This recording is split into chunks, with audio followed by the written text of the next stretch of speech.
Welcome to the Sharkpreneur podcast with Kevin Harrington and Seth Green. Kevin Harrington is the inventor of the infomercial, one of the original sharks from the hit TV show Shark Tank, and has generated over $5 billion in TV and digital direct response sales. Seth Green is the world's first trusted authority on cutting-edge direct response marketing, a best-selling author, and the only 3-time Marketer of the Year nominee. On the podcast, Kevin and Seth interview sharkpreneurs who share straight talk on what it takes to explode your business. Why do so many businesses struggle while others seem to explode overnight? Do you wish you had the secret to this type of exponential growth? Now, I've scaled more than 20 businesses to over $100 million, and it's not just luck. In my new book with Mark Tim, Mentor to Millions, you'll learn the repeatable framework I use in all my business ventures for massive success. Order at kevinmentor.com and get over $1,000 in bonuses. Head to kevinmentor.com. Welcome to the podcast. This is your co-host, Seth Green. Today, I am super excited. I've got one of my mentors, one of the folks I follow and look up to, Carlos Redlich. For those of you who don't know, if you've been living under a rock, Carlos is an absolutely incredible copywriter. He's the best-selling author of the Copywriting Playbook, How to Make People Buy Your Beep, Even If You Suck at Selling. He's written The Entrepreneur's Guide to Winning. He's behind some of the most successful campaigns ever. We're super excited to have you here. Carlos, thanks so much for joining us. Thank you for having me here. It's an honor, man. I really appreciate it. Well, let's go back in time a little bit. How did you get started? So it's funny. It's when I got started copywriting, I didn't actually start because I wanted to learn necessarily how to write copy. See, I was a martial art instructor years ago. And before I even owned my own school, I taught at my martial art instructor's school. And I was really good at like the punching and the kicking and stuff, but I was really bad when it came to like communicating all of that knowledge and transferring it to someone else. And so I tried a lot of stuff. I mean, I was teaching in front of the class in the school, but I wasn't really communicating well. And so my martial art instructor at the time, Sifu Dwight Woods, he was a big Glazer Kennedy person, and he did very well in his school. He was in all the top marketing masterminds. He knew copywriting marketing before I even knew what any of that was. And he told me at first he was trying to give me different tips because we would have weekly trainings with all the instructors and him, and he would go over a lot of marketing principles, teaching stuff. But really, none of it was working for me. I was just not improving. It was very bad. And he was, I can't remember exactly what he said, but he was shocked. He was like, I can't believe you're like one of the best guys in the school right now at like knowing how to do this martial arts stuff, but you can't teach anybody. You are just terrible at this, but we got to change it. So we started trying different things. He's like, maybe you just need to get more comfortable with people, because I'm an introvert naturally. So, before I knew how to like communicate with people, I used to just get drenched in sweat. My hands would start shaking when I talked to anybody. Didn't matter who it was, man, woman, child, adult, didn't matter. I would just freak out. And so he was like, well, let's see if we can just get you to talk to folks that are just coming in to visit the school because they want to try out the martial art class. And let's just take you away from teaching for a little and just have you focus on that, because maybe that'll help with your communication, because you're going to just talk to a bunch of new people every day. Didn't work well. Worked so bad, in fact, that whenever people would come in and they would say, hey, do you guys teach like karate or martial arts or something? I would just get drenched in sweat. My face would turn red, and I wouldn't know what to say. Nothing would come out of my mouth. If you've ever seen that old movie by Eminem called 8 Mile, and he's out there, about to rap, and he gets the mic and he's about to go, and he freezes, nothing comes out. Well, that's exactly how I was when it came to talking to people. So after doing that for a while, Sifu Dwight was like, you're just going to make me go out of business if you keep doing this, because we're losing students, we're losing people coming into the school because you're not talking to them, and we got to do something. So as almost like a last ditch effort, he told me to start looking at a few different people that were copywriters. So I started looking at Dan Kennedy, Gary Halbert, my buddy Craig Garber, who wasn't my buddy back then, but I studied him and eventually became friends. So that's pretty cool. But I started all these different copywriters, and he told me, he's like, if you can just kind of figure this stuff out, it's going to help you. I think it'll help you because all it is salesmanship in print. So if you can transfer whatever you have in your head on this paper or Google document or whatever, and get it out on paper, that might be the first step to like getting you out of your comfort zone. And so I really fell in love with copywriting because as an introvert, I liked actually writing in general. I thought that was cool. And the fact that you could communicate sales messages and grow a school and do stuff like that, that blew me away. And in fact, one of the first campaigns I did for Seafood Dwight was I don't know if he had me or I suggested, we'll just say he had me do it because I probably wasn't that smart, but I'm sure he suggested that we write a win back campaign. So people who came to the school, trained for a few months, then stopped coming for whatever reason, he's like, we need to find a way to get them back in. So I wrote a direct mail letter because he was a big fan of direct mail, as Dan Kennedy fan. We mailed it out to all these people, and I don't remember what the response was. Probably wasn't anything great, but we had a handful of people that came in, and they brought the letter because at the end of the letter it was like, bring the letter and say you got this, and you're going to get like a free week or some shit to come back in or something like that, right? So we had people coming in, they were bringing the letter, and it was signed by me. It was like, hey, Seafood Dwight doesn't know I'm stealing his money and sending this letter to you, but I want to offer you a free week. Yeah, it was a cool angle. So we had people coming in, and that was the first time I saw like my copywriting or copywriting in general actually work. And when I was like, wow, I wrote that, this guy, these few people are going to come in, give Sifu some money, and now they're going to, they're like going to sign up. Like, this is crazy. So that kind of got me excited about it. I really wanted to keep learning about it. So I did. I just kept reading about it, practicing my writing. I hand wrote copy by, I wrote copy by hand to practice and all of the typical traditional stuff. But here's what happened. Sifu's strategy actually worked because after a few months of doing this, I started talking copy. Instead of saying, you guys are going to learn how to do a jab, cross, left elbow, I said, today, you guys are going to discover a really cool way of knocking somebody out using a jab, cross, elbow, right? So I said the same stuff, but I was like talking copy almost. And that really helped me out. And Sifu noticed that. He was like, man, once you're able to get to the point where you are talking copy, you're going to be very persuasive, whether it's teaching people or getting people to sign up. Because when you're teaching people at the martial arts school, one of the ways he taught me is like, it's still marketing and sales. It's just because they signed up doesn't mean our marketing is done. We need to keep them sold so they keep coming back. And so copywriting so that's a long story, but that's really how I kind of got into the copywriting world. And then eventually I started my own school, and I didn't want to be a competitor to Seafood Dwight. So I moved like 300 miles away with my buddy Vit. We opened up a school there, did it, in my opinion, like the honorable way, instead of taking all the knowledge he gave me and opening up like a mile down the street, which some people have done. Not a fan of that. So we did it what I think like the honorable way, started growing the school with copywriting, the same thing that we were doing with him. And like I was doing flyers, direct mail, doing all this stuff. But eventually, like everything that came from copywriting came from Seafood Dwight, and it was a tool for self-development, so I could learn how to talk to people. And it just happened to be such a good tool that it was also a way that I could earn an income and a life and all that good stuff.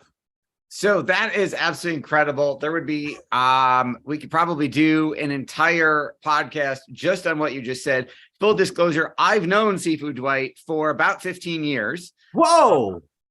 Are you serious? Yes. So we are friends through the Planet Dan Kennedy direct response marketing world. Oh my God, no way. Yeah. So tell him I said hello. We have been in groups together, stuff like that. I'm literally taking a picture now to send to him. I am also a lifelong martial artist, but not the JKD you guys do. I'm a Krav Maga guy. Very cool. It's like the competitor. Yes, absolutely.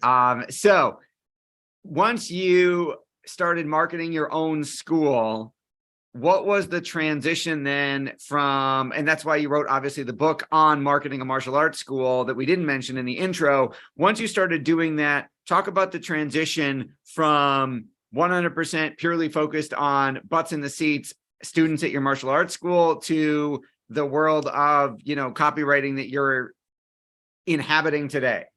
So, yeah, so I, when Vit and I started the martial arts school, it was in Jacksonville, Florida. Seafood Dwight's in Miami, Florida. So that's why I said we went north a little bit, started in Jacksonville, Florida, started growing it. We had about 100 something people in our first 10 months. But what we realized was this was a very tough business because our rent, well, we had a couple places over the time of having a business, but like our first place was $10,000 a month in rent, which we didn't have. It was the worst decision ever as a business owner to jump into that, but we did it. So we had this $10,000 a month like nut that we had to kind of cover, and we were making like $11K a month. So we were basically splitting $1,000 profit between me and Vit to cover our apartment. And like we were on food stamp, or I was on food stamps and he was my roommate, so we were on food stamps, and we would get food from food stamps and like $500 to cover rent, and it was not a great way of living. But the school was growing. It's like we had 100-something people in there, so there's something about that was like really cool. And so what I wanted to do, I was like, well, at first I was thinking, well, if I just keep growing the school, eventually this will make sense, right? And so I started writing more copy in regards to like flyers and direct mail letters. Facebook ads were around, but I wasn't aware of them yet. So I never used Facebook ads and I didn't do any paid. This was just pre-knowledge of anything like that. So all I did was like Facebook. I was about to say Facebook ads. All I did was like direct mail stuff and things like that to try and get business. But one of the things I did is I posted one of the letters I wrote for one of our weight loss, like fitness kickboxing type of classes. I posted that in I forget what copywriting group. I posted in multiple, but I started posting in a few copywriting groups, basically asking for critiques because I didn't view myself as a copywriter. I was just writing copy for my own business, and I needed help. I needed people to tell me this sucks, do this better, I didn't have that. The copy I learned was like from Sifu teaching me, and then me teaching myself. Right, that was kind of it at this stage in the game, and so what ended up happening is as I was posting these pieces of copy online to get critiqued, other school owners across the country and across the world, not the country, across the world started reaching out to me. I remember one person, I don't remember their name. This was a very long time, almost 10 years ago. But I remember they messaged me saying, hey, I saw your letter that you did for your gym in whatever group. Do you think you could do something like that for mine? I've got a personal training business in the UK. And I was like, yeah, I'm sure I can. And he said, well, what would you charge me? And I think I said like $100 or $200 because, I didn't know what I was doing. And so I wrote him a little letter. Have no idea if it worked or not, but he was happy because I wrote it in like a day because it was modeling my own thing. I didn't really know the proper structures. I was still a rookie, but I was getting paid. And so when I got paid a few $100 to write that little sales letter, it was like, wow, this is kind of neat. Like that didn't take me very long, and I'm starving right now for food because I'm not making that much money. And this allows me to buy some like McDoubles from McDonald's or something. So this is huge. And so essentially that really started snowballing into more business because when I did that, I was like, oh, I might be onto something. Let me just keep posting stuff in these groups. And so I kept posting stuff in those groups, and I started having more people reaching out to me. And from there, I just started practicing on like my closing skills. I was like asking for more money and pushing people into retainers. And I might be skipping a few clients, but over the course of like 6 or 7 months of breaking into this, I finally landed like a nice $10,000 a month retainer with a client after they had hired me for some emails.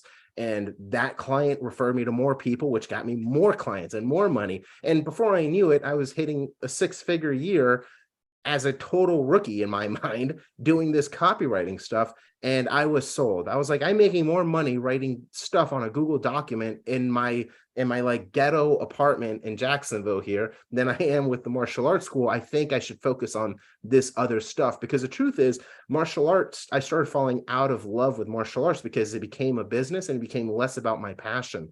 I couldn't just train. I mean, I trained, but it wasn't the same. I was more focused about like eating and surviving and making sure students would come in. And I was in such bad shape financially that as a martial arts, like in my mind, I was like a pure martial artist. I'm like, I'm not going to teach like people who not suck, but don't want to like get better. I want only serious people.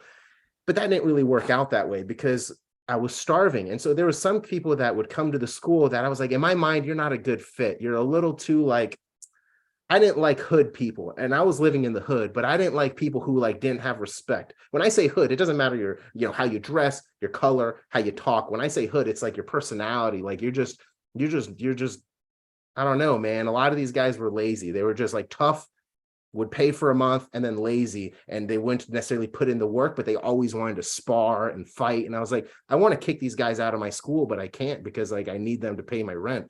And that made me start falling out of love with martial art, but really the business of martial art. So I bring that up because I've recently started training a little bit more now that I don't have a martial arts school, and I'm falling back into love with martial arts because I don't have to look at it as a business, and now I'm a student again. So copywriting is, it's funny because I got introduced to it through martial arts, and then I fell out of love with martial arts, started doing copywriting because I started liking that, making more money. But then that money allowed me to like buy my freedom back so I can fall back in love with martial arts. So it's kind of funny how that all worked out. Yeah, that is an awesome circle that you've come through. And now obviously you're being, I appreciate you're being modest. You've become a household name in the copywriting and marketing industry. So talk a little bit about what inspired you to write, the Copywriter's Handbook. What inspired you to write the marketing books? So that was basically the same thing I'm doing right now. Like what I'm doing, not right now, but what I'm doing in like off this call is I'm putting together another book. And what I'm doing is essentially I'm putting a nice long form content on my Facebook. And I try to do that at least once per day. That's a long form piece of content, but ideally I'm posting 3 times a day. And then I'm taking that content, putting it into a Google document. I'm going to repurpose that into a book, which I can give away for free or cheap. It's going to be a lead magnet. And so the same thing I'm doing now is what I did back then. It's just back then I had no real audience. And so one of my methods for getting clients was I would write this marketing book. And it's funny, my first marketing book or my first book was like 30 or 40 pages of like teaching and content. And the rest was just a bunch of my samples. Because the end goal was like, I want people to hire me. Like that's what I want. So I need to establish myself as an expert. So I'll write a book because Dan Kennedy says you're not an expert till you write a book. I'm going to write a book. And then I want them to know that, what my skill level is like. So if they want to reach out to me, then it's going to be easier to close them. So then I flooded it with a bunch of my samples at the time. And that's what I did. And so when I got the book, I sold it on social media. I put it on Amazon, but I didn't really make money on it. But what I ended up doing is ordering like hundreds of these copies from Amazon because I self-published, and on Amazon, you can order the books at like wholesale prices. So I was paying $1 or $2 or whatever to have them shipped to my house. And what I was doing then, a couple things. I would go on podcasts like this one, for example, and I would say, hey, for the first, 20 people that reach out to me, I'm going to mail you a book for free. I'll even cover shipping, but you have to add me on Facebook and send me a private message because I knew my personal budget could allow to only ship to 20 people. If you had thousands of people on the podcast, I can't do it for free for all 1,000. But 20 people, first 20 reach out to me, I could do that. So that was a way to get my book in front of people. The other thing I did is I went to some big publishing companies and marketing companies. I would hire a lot of copywriters, and I don't want to throw out their name, but there's like, it's branches of a bigger company and they're in the financial space. So one of the things I did is I just sent them a bunch of my books to each one of those branches. And like some of my books are in their like library and stuff like that, so it was a very cool way because now other copywriters who write for them, who might even be better than me, are reading my book or looking at my book, and then they add me on Facebook and they say, hey, I saw your book in the lunchroom of this office and just want to connect with you. So I started building my name that way, and that's really what I used this. It was like just a lost leader. It was just to get my name out there and establish myself as an expert. And then I was like, well, I did it once, let's try it again. And so I wrote another book that was a little bit more. It didn't have any samples, but it was more like lessons that I learned through this journey of entrepreneurship. And I was like, let me do the same thing. So anytime I write a book, I'm not even trying to make money on it. My money is made on the back end from the person I give it to. It's like a really good business card, as Dan Kennedy says. And so that's kind of the reason I started writing the books. And that's why my name kind of grew a little bit more, because I wasn't selling it to people. I was just trying to get my name out to the right guy or the right woman, because I knew if I gave this book to like 100 people or whatever, however many people, there's going to be a handful of those folks that can pay me 5 figures to write some copy for them. Absolutely. Makes a ton of sense. Who's an ideal client or customer for you now? The best folks who work with me, the ones I like working the most because I can get them the most results, are coaches or people who provide some kind of mentorship. For example, if someone is selling, and ideally they sell something that's like $2,000 or more. So if you've got let's say a mentorship group on how to stay more fit or something like that, right? And you charge $2,000 or $5,000, and you usually close that over the phone, let's say, maybe you or a salesperson. Those are my best clients because I write really good book a call funnels, which is what it's called, where we just send people to an opt-in page, have them watch a little video, then they book a call. And I'll charge a nice little hefty price tag for that. But the reason I like the clients for that offer is because they can make money back way faster than if you were selling like a $47 ebook, where you're going to need a lot of volume to make back, say, a $15K or $25K investment. It's just going to need a lot of volume. But if you're selling 5K packages at a time, and you've got a consistent flow of traffic and you got a big email list, it's very easy to make a profit with my copy. Like the numbers just work out easier. So although I can write for a lot of different types of companies, my ideal client is someone that's selling something over the phone that's at least $2,000 or more. That is a great answer. What are some of the biggest mistakes those folks are making when they're coming to you that you're helping them fix? So there's a number of things. One of the things I would say is that they either do one of two things. So let's say you're just starting out and you don't have a huge flood of calls and leads just yet. One of the things I suggest is actually pulling back all the different qualifiers people have in their video sales letter and all the different pieces of their marketing, because what they're trying to do is make it so only the most qualified people get on a call. And that's great. I'm all for that if you've got a consistent flow of leads. But if you're only talking to like one person or two people a week, you don't necessarily need a bunch of more qualified people. I mean, that will help, but what you probably will need is like more volume. So I'm a fan of, if you've got no leads right now, let's make this as like a very low entry to barrier type of offer for people to get on a call and make it easy for them to do that. And let's not push away people. Let's not say, if you're not making at least $100,000 a year, don't listen to this video. Like, we don't want to do that stuff until you've got a nice flow of leads. So if you have a lot of leads and they're just not closing, but you've got a big flow of them, that's when I like to put in different hurdles for people to jump through, because then it does make those calls more qualified. But it's a fine balance, right? Some people try and put all those hurdles in right from the beginning, and then they wonder why they're getting no booked calls when they first launched their offer, right? You have to just make sure the numbers work out. And so usually in the beginning, I don't put any barriers, get as many booked calls as I can, learn as much as I can from those calls, and then write a real good video sales letter script that's going to attack all the objections I've just been dealing with. And now I qualify them a little bit more. So hopefully that makes sense. But those are kind of the main things. It does. And that is awesome. Your passion is obvious. What do you like best about what you're doing? I like seeing it work. The thing that sucks for me is like, because not everything I write is going to be a home run. And so one of the things I do with my clients is depending on what package they choose, I stick with them for either like 3 months or 6 months, so I can do unlimited revisions and unlimited support with them. Because one of the worst things for me is when someone invests, say, 15K or 25K with me, and they're like, I only got back 5K or 10K in sales. This isn't really what I was hoping for. That crushes me. It makes me feel like a scammer, even though I'm not trying to scam them, but I feel like a scammer. I hate that, because I want anyone who invests with me to make money. And so one of the things I do is, that's why I stick with them for longer. So as they're testing, our goal is to always make it a home run right out the gate. But if for some reason it's not, they're not just stuck holding the bag and like twiddling their fingers after they've paid me a bunch of money. I'm there with them, like going through the fire to make sure that we can convert this thing down the line, whether that means revising the entire video sales letter script, adding some emails, whatever it is. During that time that I'm with the client for support, I am 100% with them to do anything that's needed to make that offer convert.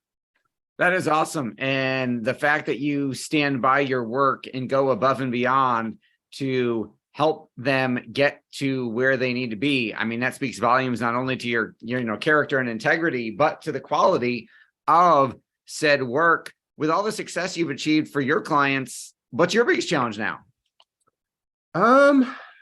Let's see, my biggest challenge. So a lot of my challenges I started kind of overcoming last year. So one of the challenges was I would write all of the copy myself. And for some projects, I still do a lot of that, like heavy lifting stuff. But for some smaller packages, or maybe some things that like emails or like Facebook ads or small short copy, I have folks that can help me out that are part of my copywriting mentorship. So I've trained them, they've worked with me, and I have a lot of help with that now. So I can produce good copy faster and also take on more work. So that's something that helped out. And I'm not listing all the things that I'm good at. I'm trying to think of like some stuff I really struggle with. It's just I've really done my work to try and like patch up some of these holes. One of the issues I used to have was getting consistent leads, because I used to rely only on organic marketing to get leads. And it's cool, you can get some of your best clients from organic marketing. But the problem for me was that it wasn't enough volume for the kind of financial goals I had. I didn't have enough volume for it. So I need to use paid ads. So I tried a bunch of different ways and it just wasn't working as well. But one of the types of ads that works very well for me even today is an Instagram story DM ad. Meaning if somebody is, so one of my ads, I'll tell you guys, one of I obviously write copy, right? So one of my ads is to get copywriting clients. And the people I target are folks who follow Trello, Infusionsoft, Asana, like Basecamp, any of these project management type of softwares or platforms and whatnot. I target the folks who follow that, because they are most likely going to be my ideal client, because you're not using like a remote project management thing for all these employees if you don't have an online business in most cases, right? And if you're using that, it also means you're semi-successful because you at least have some employees that you got to like manage, right? So you got money coming in because you're paying employees. So those are the types of people that I would target, and I still target now. And then I have an ad that's only targeting, it's only being run on the stories, and it's very short. It's like, I don't remember exactly what it says, but it says something like attention business owners. And then next line, want your ads to convert better so you make, so you get more leads and more sales, ? DM me ads to, to learn more or to get more info or something like that. Then people go and I spend like $50 a day or something. It's not even a lot of money. It's like $50 a day. You target those people I just mentioned. They direct message me, and then I have conversations with them, send them to book a call. And that's like my process for getting clients with paid ads. So again, I'm not like trying to skimp your question. It's just that this is like right now things are working, and I know that as the year progresses, I'm going to have things I need to work on. It's just so fresh. Like we just started the new year. I don't have new things. I just worked a ton last year to try and patch up some of these holes. That's awesome. We've all got them. That's the beauty of it. What, for our folks watching or listening, where is the best place for them to go to get your books and to learn more about you? Yeah, so if anybody wants to get my books, you can just go on Amazon and type in my name, Carlos Redlich, Redlich.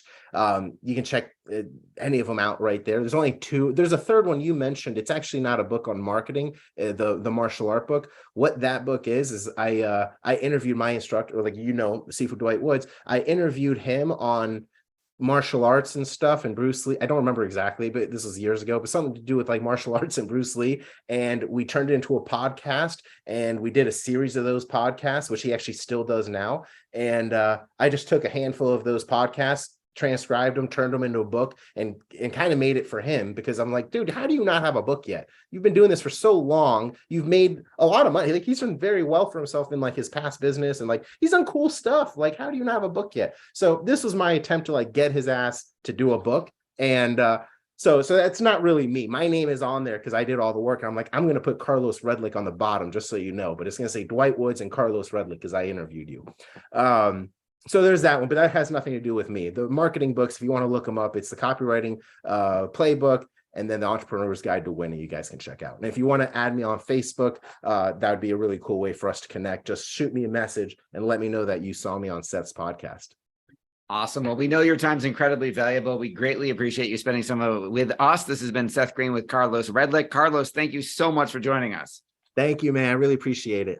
Thanks, everybody, for watching or listening. We will talk to you or see you next time. Do you need money to fund your idea, product, or service? Are you ready to take your business to the next level but need capital to get it done? Kevin Harrington has heard more than 50,000 pitches and knows how to help you make the perfect pitch to get the funding for your entrepreneurial dream. He's distilled the process down in his perfect pitch cheat sheet, and it's yours for free. Just text PITCH to him right now at 727-888-2100. Text PITCH to 727-888-2100 right now and claim your free perfect pitch cheat sheet.